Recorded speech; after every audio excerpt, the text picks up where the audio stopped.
抵鬧。你想講我實諗麻煩，譬如無端所責罵。知否女人責任要管家？知喎。家中功夫難做太過差，我口乾睇下茶壺，完全未有茶。三家決一我實要打啦，打咗8圈佢仲要打，未曾食過半碗我實要打定啦。唔係我立話亂咁將你話，家務拋開去打牌，應該遭責罵。唔忿氣任你將我話，我難疏話，要我受氣聽你話。好話豈能容讓我唔順氣點下？嗱，你亂咁講説話，我又再打多8圈㗎。你若再沉迷落去，家務完全唔完㗎。點算係沉迷落去？只係大眾娛樂下，又咪到啊！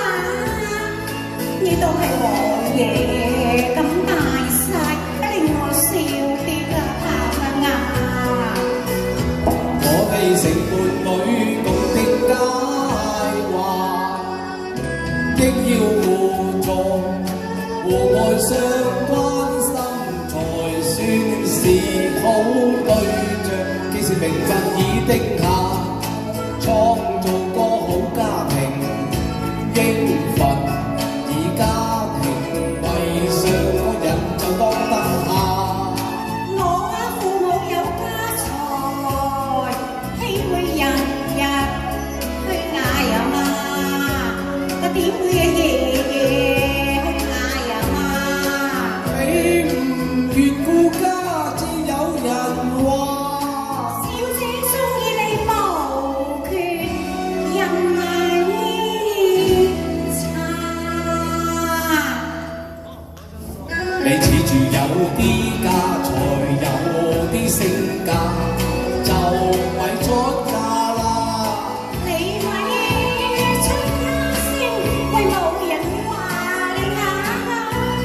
你與咁相逼，我氣啊點下？我係財啊主女幫，我怕聽寒酸話。你入得我門，變成我家